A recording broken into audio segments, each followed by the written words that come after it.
Bapak Alfian Tanjung, ya sebenarnya nggak boleh memaki-maki begitu, nggak usah mencaci maki, menghujat, nggak usah ngapain, semakin menampakkan kualitas kadar diri Anda itu rendah, ya mau memblokir orang, bilang orang apa goblok segala, ada satu sebenarnya ya. Kenapa satanik itu selalu mengejar orang Katolik? Bukan saya bilang Bapak Alfian satanik, bukan. Kenapa? Jawab sendiri yang ngerti. Jadi siapa Bapak Alfian ini? Jangan-jangan salah satu oknum satanik. Kita kagak tahu kenapa dia sampai sebenci itu. Mohon maaf Bapak. Shalom teman-teman yang dikasih oleh Tuhan. Berjumpa kembali dengan saya di channel ini. Terima kasih buat teman-teman yang selalu setia mendukung perkembangan channel ini dengan cara subscribe, like, komen, dan share. Tuhan memberkati. Kita menanggapi secara santai saja dan menunjukkan bagaimana banyak orang yang notabene mereka bukan pemuka agama, bukan ustadz, yang lebih cerdas, yang lebih waras untuk menjaga toleransi antar umat beragama dibandingkan mereka yang sudah memiliki gelar ustadz, lalu sudah menjadi seorang haji, lalu juga sudah terkemuka, tapi berpikirnya itu masih sempit dan ketakutan. Bahkan banyak dari umat Islam berkomentar bahwa imannya itu kalau tidak kuat tidak usah lihat begitu. Nah ini lagi-lagi teman-teman, kita putar bagaimana reaksi umat Islam terhadap apa yang disampaikan Ustadz Alfian Tanjung. Ini dia teman-teman videonya.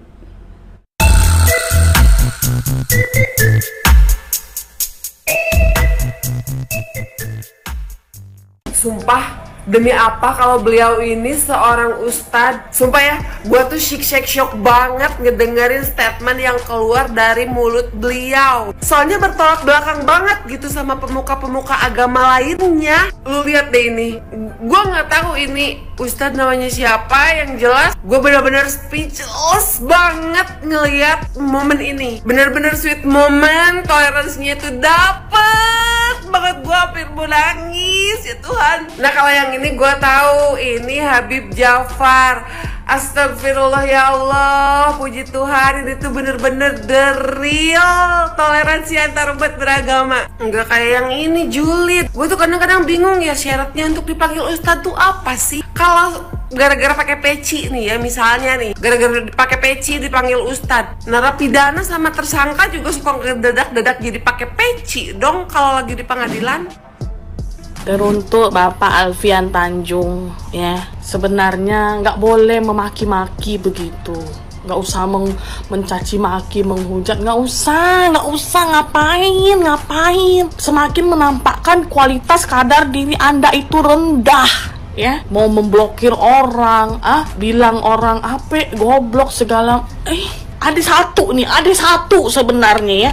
Kenapa satanik itu selalu mengejar orang Katolik? Bukan saya bilang Bapak Alfian satanik, bukan. Kenapa? Jawab sendiri yang ngerti. Jadi siapa Bapak Alfian ini? Jangan-jangan salah satu oknum satanik. Kita kagak tahu kenapa dia sampai sebenci itu. Mohon maaf Bapak Alfian. Orang-orang yang kayak gini nih, yang menghambat pertumbuhan Indonesia, yang menghambat perkembangan Indonesia, orang-orang yang intoleran, kiranya sempit pakai kacamata kuda, lihat satu sisi doang gitu. Masa iya sih mesti dipermasalahkan? Orang mau disiarkan misa kudus di GBK di televisi, kenapa harus dipermasalahin gitu loh? Terus nyalahin paus, suruh deportasi. Yang deportasi harusnya elu gitu loh. Lu ini orang-orang yang menghambat Indonesia, ini orang-orang yang seperti lu gitu. Indonesia ini majemuk, Indonesia ini bukan negara yang berbasis satu agama doang. Saling menghormati lah, susah banget gitu. Jangan karena sesuai dengan keinginan lu, pemahaman lu, jadi pemahaman orang lain, pegangan orang lain, itu dianggap salah gitu. Orang tuh nggak sesuai dengan keinginan lu doang gitu. Dan lu juga udah sumbangsi apa untuk Indonesia ini? Indonesia nggak berkembang gara-gara lu juga kali gitu loh. Stop lah komentar-komentar sinis, stop lah ribut-ribut soal itu lagi gitu. Dan orangnya itu doang gitu. Makanya gue sebel, gue gendek gitu. Udah tidak punya substansi di Indonesia ini, sumbangsinya juga nggak tahu apa, tapi banyak bacot gitu. Banyak bacot karena merasa tidak setuju dengan apa yang terjadi. Bagus untuk pemerintah, gue appreciate nih untuk pemerintah sekarang nih, toleransinya bagus. Jangan biarkan masyarakat seperti contoh-contoh yang tadi tuh bisa merusak keberagaman masyarakat di Indonesia, bisa merusak Indonesia. Ini yang dideportasi orang-orang itu aja, pindah warga negara aja sana gitu, jangan di Indonesia. Ora. Oke, ini ada video yang barusan ini kayak nggak ngerti lagi ya jalan pikirannya. Terus dia mengatakan kita, ya di sini tuh kita tuh siapa, ya oknum atau kelompok tertentu, gitu. Ya jadi bingung deh sama bapak gitu loh. Kita itu kan namanya Bhinneka Tunggal Ika, ya.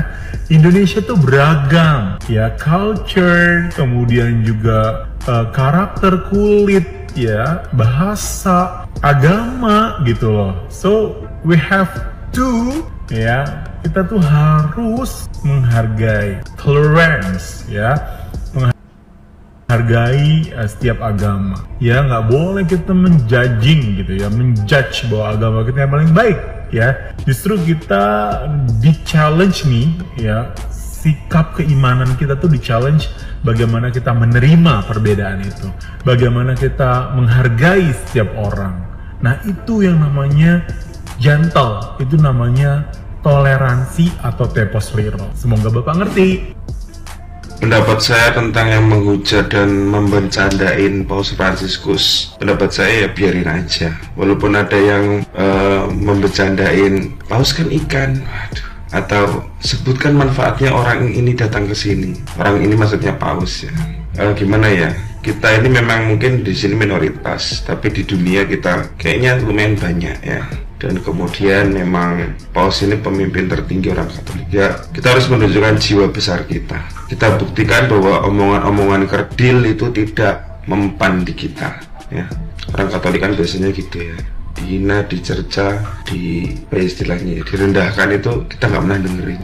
Kita tutup kuping dan tutup mata, jangan bereaksi. Reaksi hanya akan membuat mereka semakin gembira.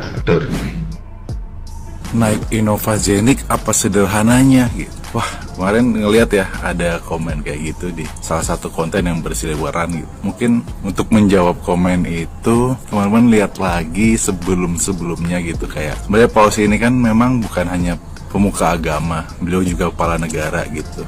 Teman-teman bisa lihat sebelum-sebelumnya kepala negara yang datang ke Indonesia, contohnya misalnya kayak Raja Salman gitu ya, King Salman kita nyebutnya. Terus juga ada Presiden Amerika Serikat, Joe Biden gitu. Teman-teman lihat deh fasilitas-fasilitas apa yang mereka datang dengan apa gitu dan sebagainya. Terus bandingin coba gitu sama yang sekarang gitu baru datang. Dan beda ya guys ya, dan memang kesederhanaannya beliau ya kayak gitu. Dan nggak bisa disamain kayak warga biasa yang sederhana dari mana gitu. Inovasi jadi harganya 400 juta, iya harganya lumayan 400 sampai 600 juta gitu. Cuma nggak bisa disamain sama kita atau teman-teman yang naik roda 2 gitu, Mio Karbu ya nggak bisa ya guys ya, nggak bisa disamain. Jadi beda banget gitu kelasnya gitu. Dan ya udah itulah yang ditujukan oleh beliau, Paus Fransiskus datang Indonesia cukup dengan ya udah simpel aja kayak orang biasa gitu. Mungkin kalau yang ada yang ngasih tahu gitu ya sebelumnya, Indonesia emang banyak pakai mobil apa? Terus ada yang jawab Avanza, pakai Avanza guys. Kalau emang apa pengen gitu ya, pengennya apa dikasih taunya gitu. Oke, Paus Fransiskus hari ini akan bertolak lagi ke negara lain dan pulang dari Indonesia. Hati-hati di jalan Paus, dan terima kasih atas berkah yang sudah diberikan untuk negara Indonesia, terutama masyarakat Indonesia. Terima kasih. Selamat jalan. Baik teman-teman yang dikasih oleh Tuhan, kita sudah mendengarkan, luar biasa kan. Kita tidak kehilangan kecerdasan teman-teman. Kita tidak kehilangan orang-orang yang cerdas di zaman ini. Di saat banyak pemuka agama, polemikus, para ustadz yang tidak lagi cerdas, bahkan sangat sempit dalam berpikir, bahkan lebih takut dibandingkan umat yang tidak belajar atau tidak dipanggil ustadz. Masih banyak sahabat-sahabat muslim yang memiliki nilai-nilai toleransi yang hebat, luar biasa. Mereka mungkin bisa disebut bukan ustadz, benar bukan ustadz. Mereka hanya segelintir orang yang beragama Islam, tetapi masih menghargai keperbedaan dan mereka tidak tergoyahkan imannya oleh karena kedatangan paus yang hanya 2 hari. Memang agak lucu teman-teman, Alfian Tanjung ini. Saya ya sangat disayangkan sekali bahwa orang yang dipanggil Ustadz justru memiliki cara berpikir yang sangat sempit. Masih merasa bahwa Indonesia ini rumahnya dia gitu ya. Padahal kalau orang yang belajar itu, semua orang tahu bahwa Indonesia ini awalnya bukan Islam paling mayoritas juga, atau penghuni yang pertama di sini bukan gitu ya. Toh juga pendatang dari Arab Saudi sana gitu. Ya sangat disayangkan ketika menjadi seorang mayoritas justru pamer kebodohan dia gitu ya. Saya bilang ini oknum karena saya masih percaya bahwa banyak sahabat-sahabat muslim yang cerdas, yang memiliki nilai-nilai yang luar biasa, yang dipertontonkan bahwa agama yang mereka anut adalah rahmatan lil alamin, itu bisa menghargai kemajemukan. Tetapi toh ternyata dilukai oleh oknum-oknum tertentu yang justru dipanggil ustadz tapi tidak memiliki nilai-nilai untuk menghargai keperbedaan, malah semberaut cara berpikirnya terhadap keyakinan orang lain. Bahkan kalau saya bilang dia lebih takut dibandingkan orang yang seperti yang tidak dipanggil ustadz. Dia lebih takut, dia lebih gerah dan akhirnya memperkeruh dengan komentar-komentarnya yang tidak berbobot sama sekali untuk kemajuan bangsa ini. Ya semua itu selalu diawali dari ideologinya teman-teman. Diawali dari ideologinya. Kalau ideologinya sudah bertentangan dengan kebinekaan NKRI, maka kata-katanya, tindakannya pasti menentang. Ya benar saja, waktu saya cari, ya tentu dia pendukung HTI, pendukung Abah dan lain sebagainya. Bahkan sampai detik ini coba buka akunnya, masih terus mengkritik-kritik pemerintah secara serampangan begitu. Tapi bukan ke sana poin kita. Tetapi kedatangan paus yang baru tahun ini membawa kesederhanaan dan lain sebagainya, justru dia gelisah sekali. Padahal umat itu tenang-tenang tahu. Umat itu tenang-tenang. Habib Ja'far tenang-tenang. Banyak ustadz bahkan petinggi dari imam Masjid Istiqlal itu mencium bahkan bergelangkulan dengan paus begitu. Memang betul lah kalau memang seseorang itu dipanggil ustadz tapi tidak terkemuka atau tidak terkenal, ya pasti nyinyir supaya terkenal begitu ya. Luar biasa. Tetapi terakhir teman-teman saya mau bilang, di saat ada pemuka agama seperti ustadz, oknum ustadz seperti ini yang sempit berpikirnya, jangan kita pukul rata teman-teman. Titik. Jangan kita pukul rata. Karena ketika mereka banyak demikian, maka akan ada banyak juga ustadz yang lain, habib yang lain, umat yang lain, yang bukan ustadz, mereka masih memperjuangkan nilai-nilai toleransi bagi kemajemukan yang terjadi, yang ada di negeri ini.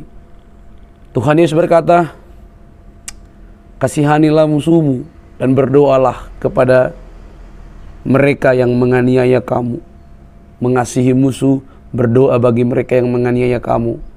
Ustadz Alfian dan seluruh kru-krunya siapapun kamu, kita tak berdoa semoga suatu saat kamu memiliki nilai-nilai minimal. Kamu gak usah menjadi seorang Kristen atau apapun, itu gak perlu gitu. Tapi kamu memiliki nilai-nilai yang menghargai keperbedaan dan menaruh tempat toleransi, bahwa Indonesia ini dijunjung, dihargai untuk dihuni oleh semua agama, bukan hanya agama Islam. Oke teman-teman, tidak perlu Anda kepanasan. Mari kita jaga terus Indonesia, jauh lebih penting dibandingkan segelintir orang yang merasa dirinya paling beragamis. Oke, sampai di sini teman-teman video saya. Jangan lupa untuk mendukung dengan cara subscribe, like, komen, dan share. Sampai ketemu di video selanjutnya. Bye-bye.